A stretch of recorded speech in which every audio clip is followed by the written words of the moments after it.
Salam saudara-saudara yang terkasih, mari kita mempersiapkan hati dan pikiran kita dengan penuh sukacita.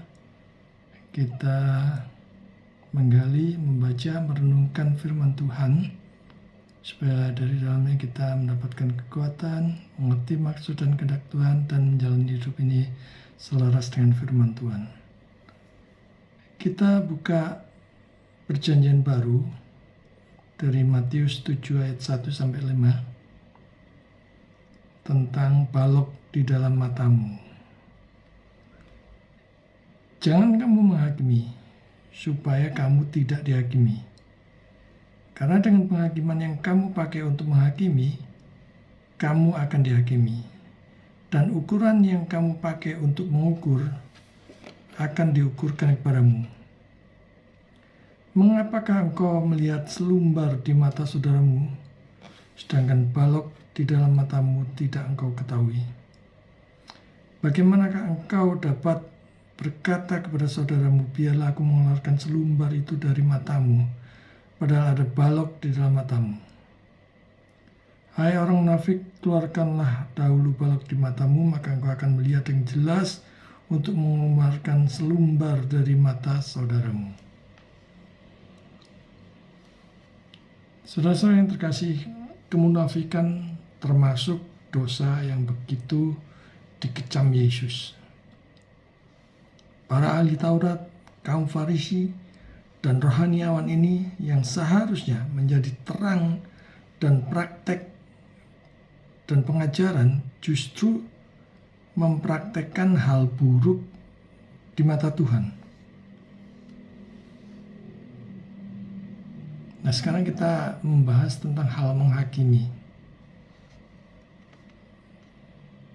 Menghakimi orang lain itu mudah. Menyaring kesalahan orang lain itu sepertinya enak.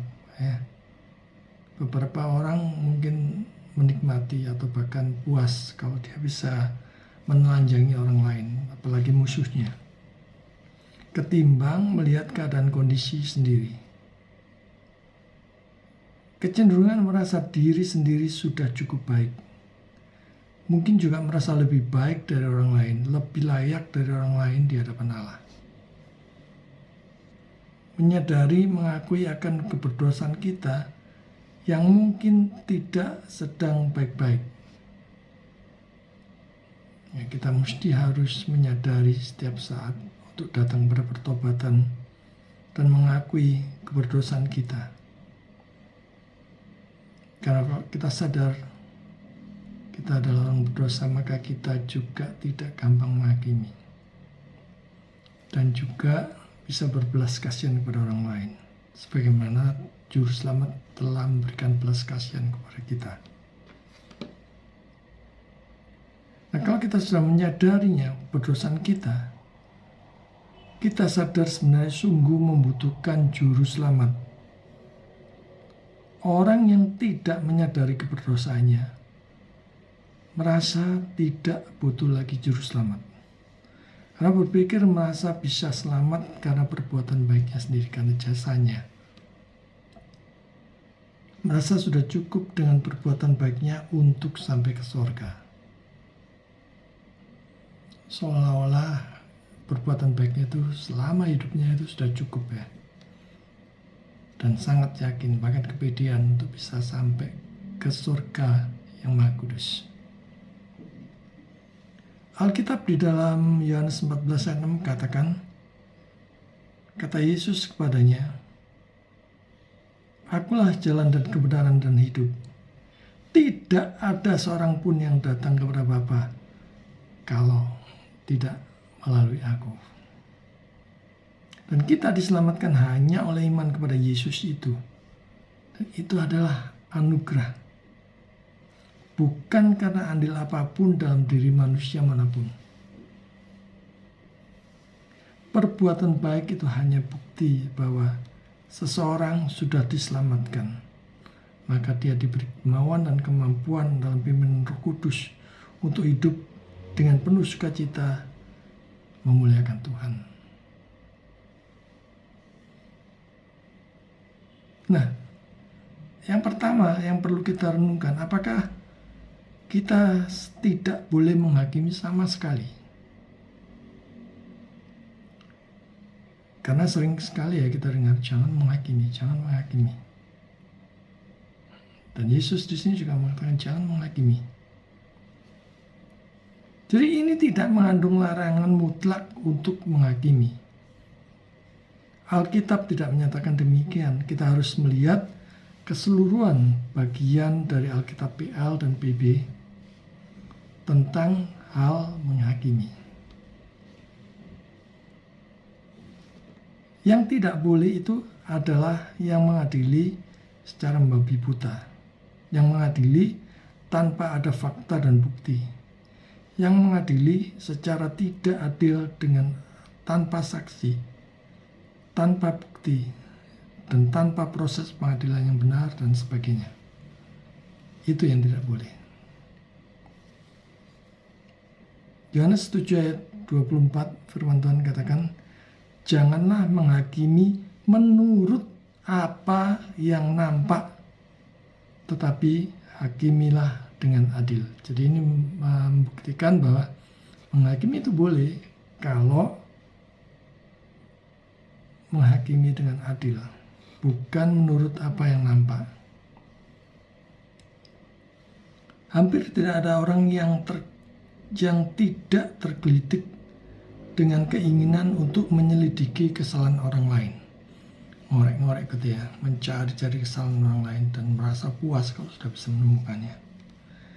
Dan kita tidak hanya diizinkan, tetapi bahkan terikat untuk menghukum semua dosa. Kecuali kita memilih untuk memberontak melawan Allah sendiri. Dosa ya tetap dosa, harus diadili dengan adil. Nah, sekarang kita lihat penghakiman mana yang boleh dan mana yang tidak. Yang tampaknya wajar bagi kita semua, yang semua menyanjung diri mereka sendiri, dan setiap orang memberikan kecaman keras pada orang lain. Jangan karena like and dislike, suka dan tidak suka, teman, kelompok sendiri lolos, musuh yang dibenci dijerat, ada suap dalam memutuskannya, tidak berdasarkan bukti ataupun fakta, hanya berdasarkan menurut yang nampak, padahal sebenarnya membutuhkan penyelidikan lebih lanjut, penyelidikan lebih sungguh-sungguh yang mendalam sebelum memutuskan suatu perkara. Tetapi memutuskannya dengan berdasarkan fakta, saksi, hakimlah dengan menjunjung tinggi prinsip kebenaran dan keadilan. Setiap orang yang ingin menjatuhkan hukuman kepada saudara-saudaranya itu harus mempunyai pengendalian diri. Dikatakan di sini, mengapa engkau melihat jerami? Secara tegas menyinggung kesalahan yang biasanya ditemukan pada orang-orang munafik. Mereka terlalu cepat melihat kesalahan orang lain dan menggunakannya tidak hanya parah, tapi juga dengan sengaja yang sepertinya dilebih-lebihkan, dibuat-buat. Yang penting dihakimi. Mereka membuang dosa diri mereka sendiri di belakang punggung mereka, atau dengan cerdik dalam menemukan permintaan maaf untuk mereka, bahwa mereka ingin dimaafkan bahkan dalam pelanggaran yang sangat berat. Lalu akibatnya apa kalau kita menghakimi? Ayat 2 dikatakan, dengan penghakiman yang kamu pakai untuk menghakimi, kamu akan dihakimi. Dan ukuran yang kamu pakai untuk mengukur akan diukurkan kepadamu. Ingat saudara saya yang terkasih, Allah itu Maha Tahu apakah penghakimanmu itu murni atau tidak. Engkau memutuskannya karena kepentingan yang menguntungkan diri sendiri ataukah tidak. Allah tahu. Demikian juga para penegak hukum dimanapun saudara berada saat ini. Allah tahu bagaimana saudara merancangkan keputusan dan sampai memutuskannya. Apakah memang menjunjung tinggi keadilan dan kebenaran. Yang kedua, melihat orang lain. Kita diminta untuk melihat orang lain. Kita cenderung lebih mudah menilai orang lain daripada diri sendiri. Daripada kalau kita diminta untuk mengoreksi diri sendiri. Apakah kita lebih baik dari orang yang kita hakimi itu? Apakah kita lebih pantas, lebih layak, lebih baik, lebih suci, lebih saleh, lebih benar dari dia?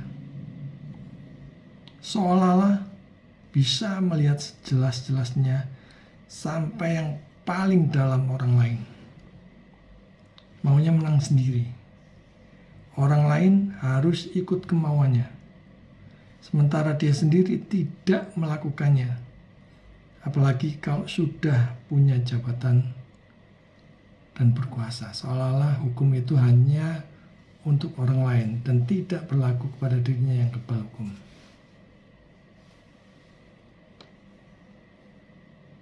Keinginan bejat untuk menggigit, mencela, dan memfitnah dikendalikan Kristus. Ketika dia berkata, jangan menghakimi, jangan menilai.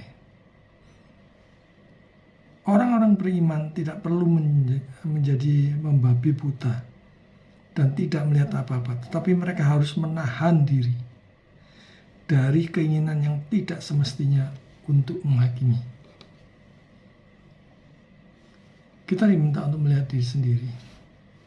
Koreksi. Lihat diri sendiri. Lihat kitokmu gitu ya kalau orang Jawa bilang ya. Belakang leher. Ya. Lihat. Dan koreksi diri itu penting. Menyadari bahwa Allah melihat segalanya. Dan kita harus takut dan gentar kepada Dia. Apalagi kalau kita diberi suatu jabatan, kedudukan yang mempunyai suatu kuasa untuk menegakkan kebenaran dan keadilan.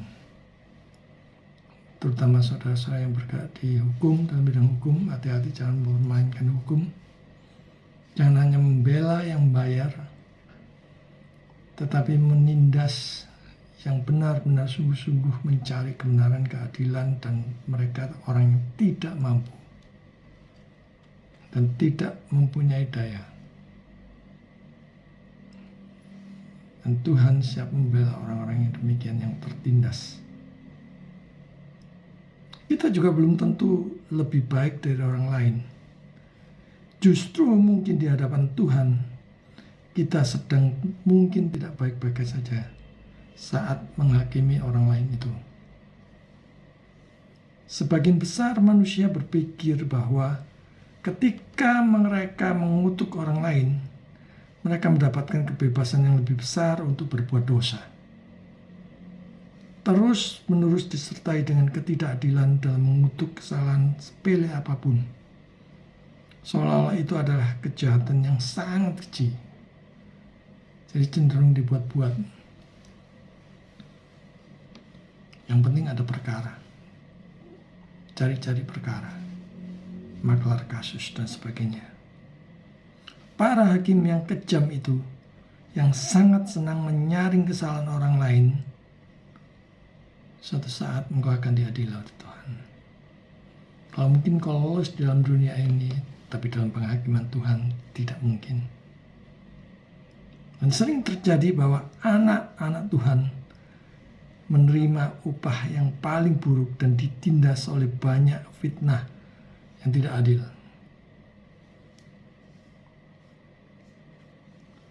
Di sini kita belajar dan disadarkan oleh firman Tuhan pada hari ini betapa Yesus itu mengecam keras kemunafikan, melarang orang lain ini itu, tapi dia sendiri tidak melakukannya, menghakimi orang lain dengan sewenang-wenang. Dan kita diminta untuk mengubah cara hidup pelayanan dalam hal menghakimi.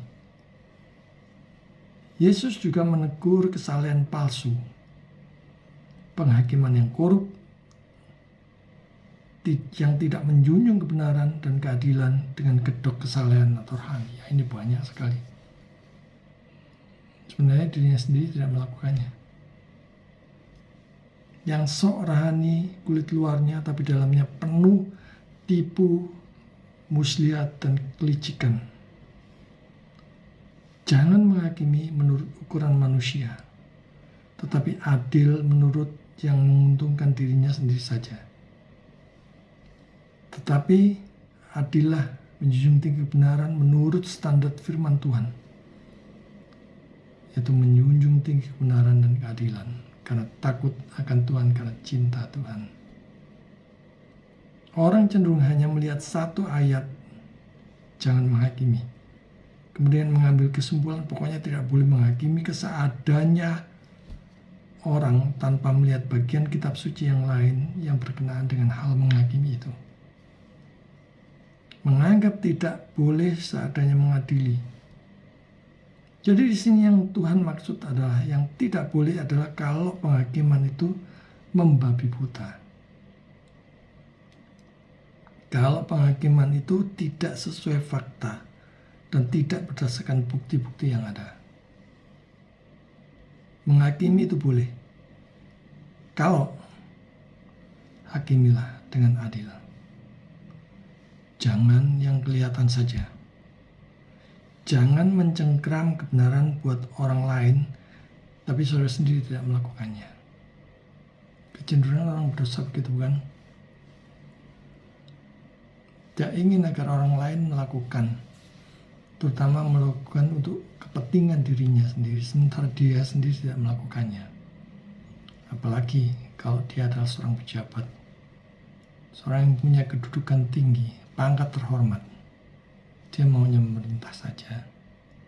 Hati-hati juga saudara yang sering menindas kaum lemah.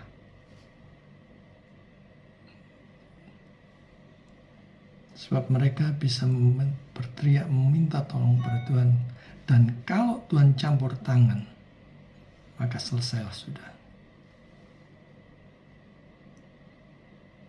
Jangan mencengkeram kebenaran buat orang lain, tapi saudara sendiri tidak melakukannya. Munafik karena tidak melihat dirinya sendiri seperti apa di hadapan Tuhan. Rancangan Kristus adalah menjaga kita agar tidak menuruti keinginan yang berlebihan, atau kekesalan atau ganasan, atau bahkan keingintahuan dalam menghakimi sesama kita. Dia yang menilai, Tuhan yang menilai menurut firman dan hukum Tuhan, dan membentuk penilaiannya dengan aturan cinta kasih, selalu mulai dengan menguji dirinya sendiri dan mempertahankan serta menjaga ketertiban yang tepat di dalam penilaian kepada orang lain. Mereka yang telah menghakimi orang lain pada gilirannya harus dihakimi juga. Dan firman Tuhan adalah satu-satunya standar kebenaran dalam menilai atau menghakimi orang lain. Bukan yang lain. Standar kebenaran orang percaya adalah firman Tuhan. Apakah penghakiman itu sesuai atau tidak, selaras dengan firman Tuhan atau tidak? Kiranya keadilan Tuhan yang diutamakan. Demikian juga di dalam hal pelayanan. Kita berbuat adil kepada sesama, tidak menghakimi. Sekalipun itu mungkin ada yang kurang pengetahuan, sehingga mereka menyimpang, dan mereka kurang hikmat. Baiklah kita memberikan pengertian dengan penuh belas kasihan, dan mendoakan supaya dia semakin seturut dengan kebenaran Tuhan, semakin menggali firman Tuhan. Oleh karena itu semua orang, khususnya orang percaya, kalau mau melihat kebenaran dan keadilan Allah, lihatlah kitab suci dari PL sampai PB. Maka kita bisa mengerti keadilan Allah, kebenaran Allah yang dijunjung tinggi. Maka kita dimampukan dan dikuatkan untuk bisa menghakimi dengan adil. Tuhan memberkati. Amin.